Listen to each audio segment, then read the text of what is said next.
The Champions League round of 16 is starting soon, so it's only right that I make my predictions on it. And trust me, you're gonna want to stay until the end, because I got some crazy upsets in this video. To start this video off, we got Manchester City versus FC Copenhagen. And I'm just gonna be honest straight from the jump, Copenhagen is fucked. Listen, they've done well to make it to the round of 16, with that being in a pretty difficult group containing the likes of Bayern Munich, Manchester United, and Galatasaray, and they still somehow managed to finish second. They've even had some great results, like drawing to Bayern away from home 0-0, beating Galatasaray on the last match day 1-0 to secure them second place, and even beating Manchester United at home 4-3, thanks to an 87th minute goal by Rooney Bargi, a wonder kid that was born in Kuwait. I just find that so fascinating for some reason. It would be pretty cool if he actually represented Kuwait, not gonna lie. But as I've said, they've done well to make it this far in the Champions League. But when you're faced against the previous champions, Man City, who are just so overpowered and broken, your luck is bound to run out. And that's exactly what's gonna happen. Manchester City just recently got their two best players back from injury, Erling Haaland and Kevin De Bruyne. And even without these two players for a majority of the Champions League group stages, they still managed to clean sweep their entire group and get a maximum of 18 points. And I'm not gonna lie, I sadly have a bad feeling that Man City is gonna go all the way and win their second Champions League in a row. Because this Champions League campaign feels so weak compared to the years prior, not gonna lie. The only silver lining I could potentially give is that Man City are still fighting for the Premier League title, and they're making a deep run at the FA Cup, so they're gonna have a lot of games coming up. But even then, with Man City having an endless amount of squad depth and money, I don't really think that's gonna be a problem. So with that being said, what's the total score gonna be between these two legs? Well, I got Man City winning this round 16 tie against Copenhagen 7-1 on some Brazil-Germany timing. Sorry Copenhagen fans, and sorry Brazilian fans as well. I know y'all got PTSD from that game, my bad.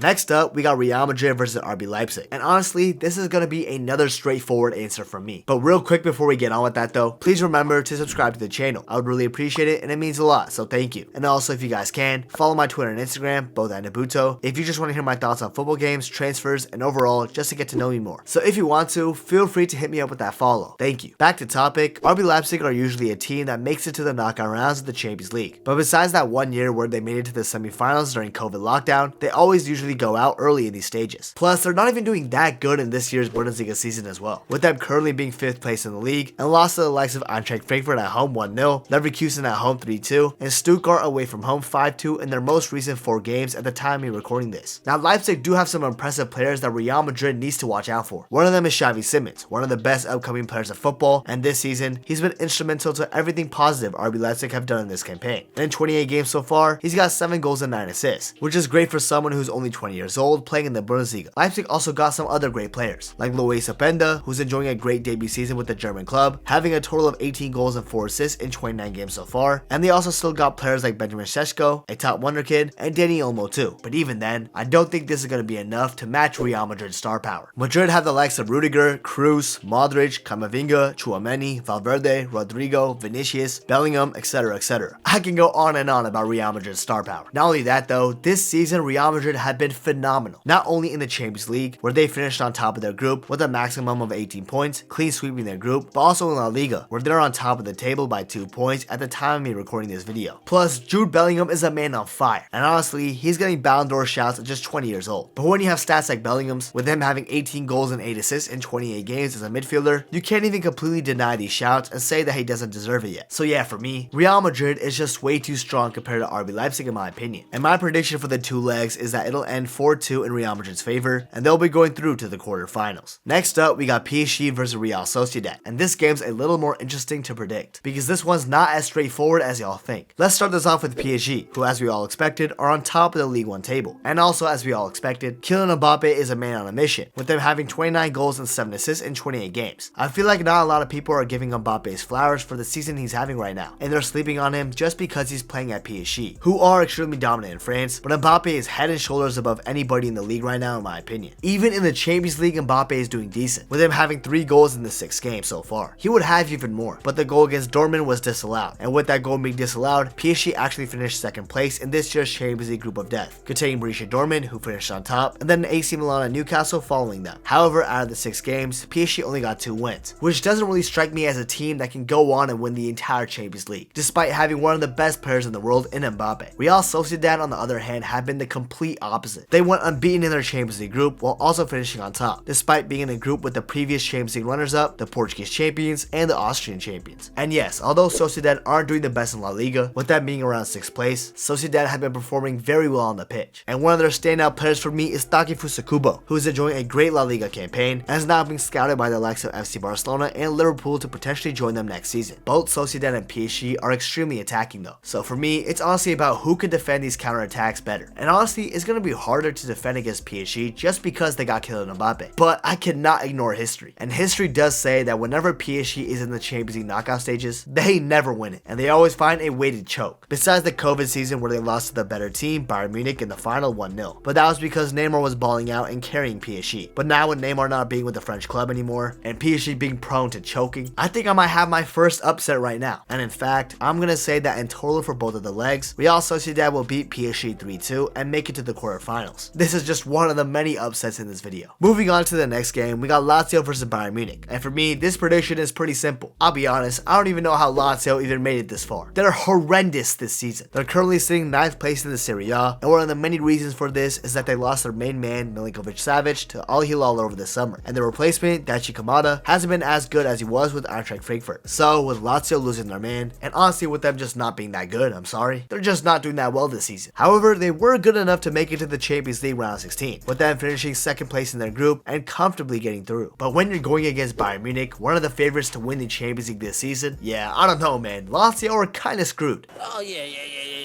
I ain't gonna lie, I'm getting cooked.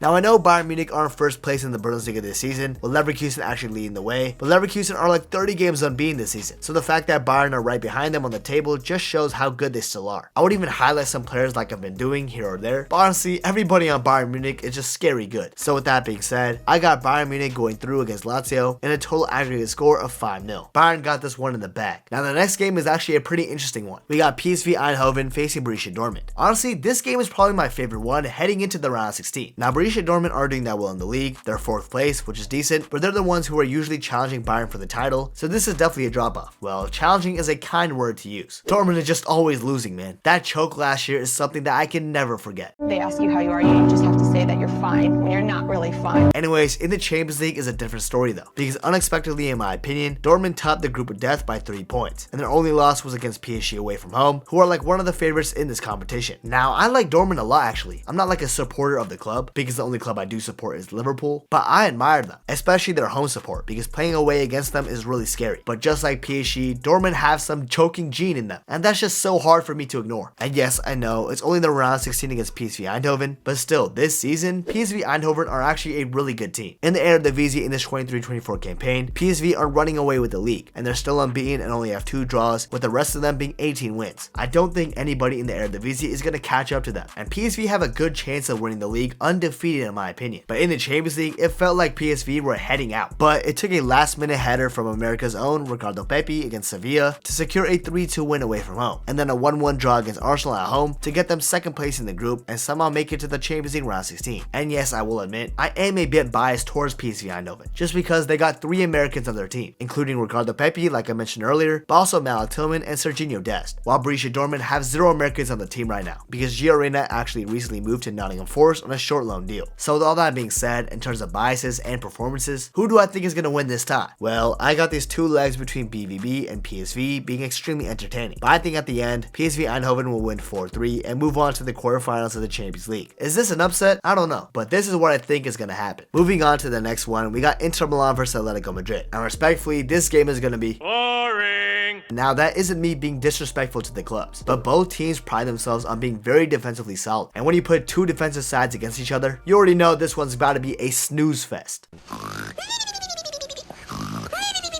However, I will say, both Atletico and Inter are doing well this season. To start off with Inter Milan, these guys are cooking this campaign. Despite losing some key players over the summer, like Skriniar to PSG and Lukaku to Roma, Inter Milan are currently on top of the Serie A table and are looking really likely of winning the league this season. Plus, they just won the Supercoppa Italiana as well, with them beating Napoli 1-0, thanks to a last-minute goal by Lautaro Martinez. And speaking about Lautaro Martinez, I don't think he's getting the respect he deserves this season, because my god has he been world class. He's the captain of Inter Milan at just 26 26 years old this season, and in the 29 games he's played for them so far, he's gotten 22 goals and 5 assists. These stats are absolutely world class, and Lautaro Martinez has been one of the best players in Europe this season, and so is his counterpart in the offense, Marcus Thuram, with him signing for Inter this season from Gladbach for free, and in 31 games so far, he has 10 goals and 11 assists. With these two up front and the rest of the Inter team, of course, like Di Marco, Jan Sommer, Çalhanoğlu, etc., Inter are actually dark horses to potentially do something special in this Champions League campaign. But their opponents, Atletico Madrid, are also doing pretty well this season as well. They might not be challenging for the La Liga title this campaign, but their two standout players this season, Griezmann and Alvaro Morata, surprisingly, are killing it, and Inter are definitely going to have to watch out for these two. I made a video about Griezmann cooking for Atletico Madrid this season already, but to update his stats right now, he's got 18 goals and 7 assists in 33 games as a 32-year-old midfielder, which just shows how good Griezmann is becoming despite being past the prime age. Then we got Alvaro Morata, who has 19 goals and 3 assists in 31 games as a 31-year-old striker. These two this season for Atletico are the reason why the club is doing well offensively, and Inter is definitely going to have to watch out for them, like I said. But for me, in terms of my prediction, I can only see this game going one way, and I got Inter Milan winning this round of 16 clash 2-1 over Atletico. I don't know whether this is an upset or not, but I think Inter had the capabilities of doing something special this season, and with them making the final last year, they've been here before with many of their players still intact, which means that they know what it takes to keep on moving forward.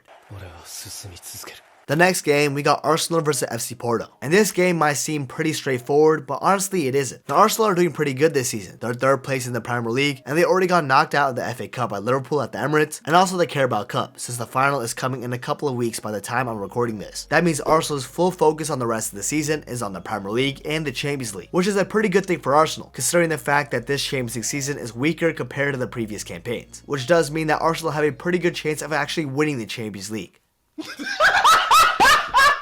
Plus, after losing to the likes of West Ham 2-0 at home and Fulham 2-1 away, Arsenal have started to turn up. They slapped out Crystal Palace 5-0, beat Nottingham Forest away from home 2-1, and then beat my beloved Liverpool at home 3-1 to keep their title hopes alive. Let's be real though, they're not winning the Prem, but they are still keeping themselves in the conversation. Here's the thing though, despite beating Liverpool by scoring 3 goals, you can tell that Arsenal are still not clinical enough. Liverpool played their worst game in the past year against Arsenal, but still, the only way Arsenal won is a scuffed rebound shot that fell to Saka, a big mistake from Virgil van Dijk and Alisson, and then Alisson getting megged, and Alisson usually has a yearly stinker, and it just happened to be against Arsenal this season. Besides that though, Arsenal were about to drop points to this Liverpool side that was playing their worst game I've ever seen in my life, or one of them. I've seen some pretty bad games, I'm not gonna lie. And in the Champions League, you gotta play your best game if you want to win it all. You can't rely on the other team screwing it up, especially against Porto, who themselves are an extremely physically strong team that won't give you space and will chop you down. Plus, they've got Taremi up top, who is the very definition of a clinical striker, so he won't be missing any chances. Plus, playing against Porto away from Arsenal will be really tough, and I'm not so sure how Arsenal will cope. With all this being said, I think y'all know where I'm heading with this. I think the two games will end in a 1-1 draw, and Porto will come through on penalties to upset Arsenal and make it to the quarterfinals of the competition. I mean, listen, Arsenal are used to going out of a European competition due to Portuguese opposition. Look what happened last year against Sporting. And to the Arsenal fans watching my video, I'm sorry bro, but if you want someone to blame for me making this bold prediction, blame Mr. maqwell himself for absolutely violating me in a group chat when Arsenal beat Liverpool 3-1, so I'm hoping I will get the last laugh. Now for the following game, we got Napoli versus FC Barcelona, and honestly, I'm not so sure about what's gonna happen in this game. I mean, both clubs have been pretty stinky recently. Napoli got a pretty difficult group in the Champions League, and there was no way they were ever gonna top it with Real Madrid in their group, so finishing second is pretty understandable. But Napoli were Serie A champions last season, but this season, Napoli currently sits 7th place in the Serie A, which is a huge drop-off. Osimhen this season too has faced a drop-off as well, with him only having 8 goals and 3 assists in 18 games, which is worse compared to where he was at last season. Even Kvaratskhelia, the Georgian Maradona, has dropped off severely since last season, and he only has 6 goals and 5 assists in 29 games. Not bad, but when your nickname contains Maradona, you're definitely expecting better. However, Barcelona aren't much better than Napoli right now. Yeah, they finished top of their Champions League group, but on the way to doing that, they somehow lost 1-0 to Shakhtar, and then lost 3-2 to Royal Antwerp, who were having their first Champions League season ever. Xavi even announced that he's leaving the club after the season ends because he can't deal with the press and pressure anymore regarding managing FC Barcelona, and he feels that he isn't the right man for the job anymore. So when you have the coach doing something like that, and also the fact that Barcelona have been slipping up in games that they should win, this prediction becomes even more confusing. But I think I've had enough upsets in this video, so I think I'm going to say Barcelona will beat Napoli 3-1 on aggregate, and they'll be the ones to make it to the quarterfinals. Not gonna lie, I'm only saying this because I was in Barcelona a couple months ago and even watched El Clasico, so I feel like I gotta show some love to Barcelona, you feel me? But I wouldn't be surprised if it went the other way around and Napoli wins this game. Anyways guys, thank you for watching this video. video. Let me know your own Champions League round 16 predictions in the comments down below. Now, if you did enjoy this video, please remember to subscribe to the channel. I would really appreciate it. Also, please be sure to follow my Twitter and my Instagram. The links are in my YouTube description. And last but not least, if you want to learn more about Cole Palmer's story and how he's become the face of Chelsea Football Club, you definitely want to check out this video right here. You won't regret it.